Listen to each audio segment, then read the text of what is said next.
Hello, and welcome to my first ever video, kicking off this new channel.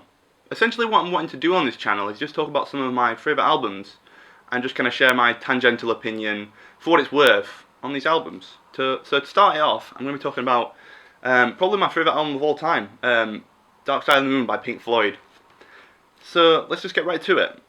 So why is Dark Side of the Moon such an important album for so many people? Well, for me, I feel that it's because it's such a introspective meditation on mortality. You know, this album deals with some really serious themes, such as sanity, corruption, mortality, the passage of time, and greed. And it does it in such a majestic way, you know. It weaves the issues into the album and just flows seamlessly from song to song. And I just think that it just lays everything out on the table, all these issues that we don't want to talk about and we don't want to think about, we want to push to the back of our consciousness. It lays them on the table and shines a light into the darkness whilst the sun is eclipsed by the moon. You know, I treat this album like a musical pilgrimage. Whenever I go to listen to it, I put on my headphones. Actually, I'm going to set this as homework. Yes, I'm setting homework in these videos. What I want you all to do is, when you've got a bit of spare time, just pop on the album, you know, preferably buy it, pop on some headphones, turn off all the lights, and just let the album take you away. Be in the moment, and see where it takes you, see what you find out about yourself. So, when I wanted to make this video originally, I was going to talk about every song individually, but it just became too mechanistic and became too much of a lumbering concept for a video. And I didn't want to overburden my first video on this channel. So maybe I can revisit the album at another time. In fact, I'd love to do that. So, I'm just going to talk about a few songs really. The first song I want to talk about is Time. Now, this is probably the song that resonated with me the most, because there was a time in my life, not too long ago, when I felt really that I was wasting my time in this incarnation, wasting my time, you know, generally, and I just felt really directionless. And this song, there's a lyric in particular that really made me feel this, and that's, I can't sing, but it's, no one told you when to run, you missed the starting gun, and David Gilmour just slays that solo on that song. It's beautiful. But this just really hits at the heart of, you know, anyone who's ever felt that, you know, they've not got any direction. And I feel like this comes from, because all the way through our childhood, we're told from our parents and through schools, you know, what to do, how to do things, why to do things. You know, we were given a lot of direction and a lot of instructions. And then it comes to a time in your life where, you know, you're supposed to stand up on your own 2 feet because you're a woman or a man, and, you know, you've got to face the world yourself. And many of people just were unable to kind of take that first definitive step towards that goal and towards our dreams. And, you know, you see 10 years pass by and nothing changes in your life positively, and then you look back with such remorse and such dissatisfaction with your life. And that's such a travesty, because the time we have on this planet is finite and precious. So that's one of the first songs I want to talk about, and I love that song so much. I also really briefly want to touch on Breathe, which is it's the perfect way to start the album. You know, it encourages you to breathe in the air and not to be afraid to care, which for an album like this I think is perfect, because it really sets you up, it puts you on a level playing field and just gets you ready for what is to come with this album, which is essentially a musical journey. And I think it just does this in such a magical way. You know, the guitar riffs are just like flowing from guitar riff to guitar riff, and it's beautiful. I love that song.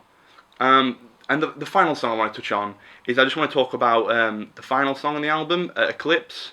Now, this song is so good, because after such a journey that you've had with this album, you know, you've been on emotional ups and downs, you know, streaming tears, and, you know, this song just really talks about the summation of what makes up you, all of your experiences, all the sorrows and joys that you feel in life, and also about, you know, we all want to perceive ourselves in certain ways. We all want to project a certain image out to people, and this song kind of deals with that by saying, you know, all these things that we think are so important and we attach such meaning to. You know, we strive in perfection in so many ways.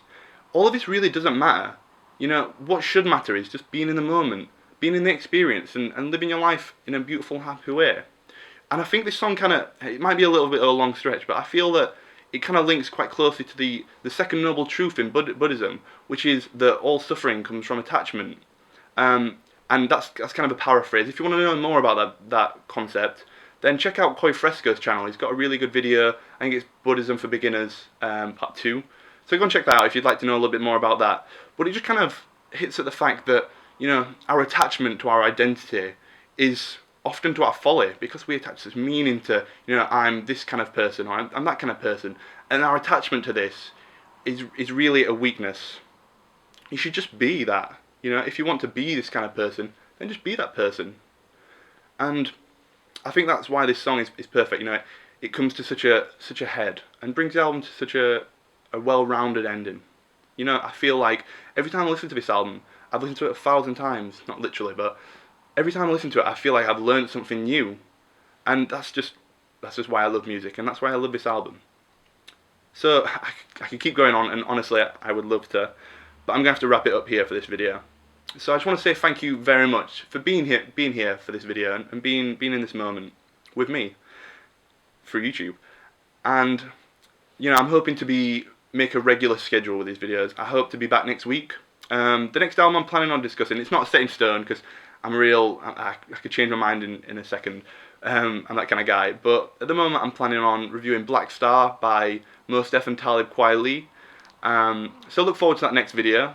And something I just want to leave you with just before you go is, this is something I'm going to do at the end of every video, just something to take away for you guys. And I'm just going to leave with 3 song recommendations. So the first one is just going to be Smoke by Luke Levison. Check out this song. Actually type it into YouTube. There's a live version of this song, like a live acoustic version with him and Abby Smith, and it's beautiful. Abby Smith's vocals are phenomenal. I mean, honestly, check this song out.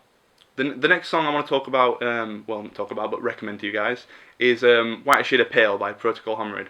This is one of my all-time favourite songs, and if you haven't listened to it, just give it a listen. I'm sure you'll love it.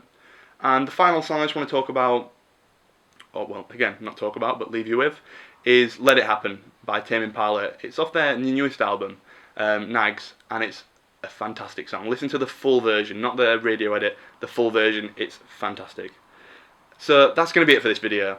If you'd like to see my next video, give us a subscribe, or just search a video next week, and I hope to see you next week. And thank you very much. Take care, and bye.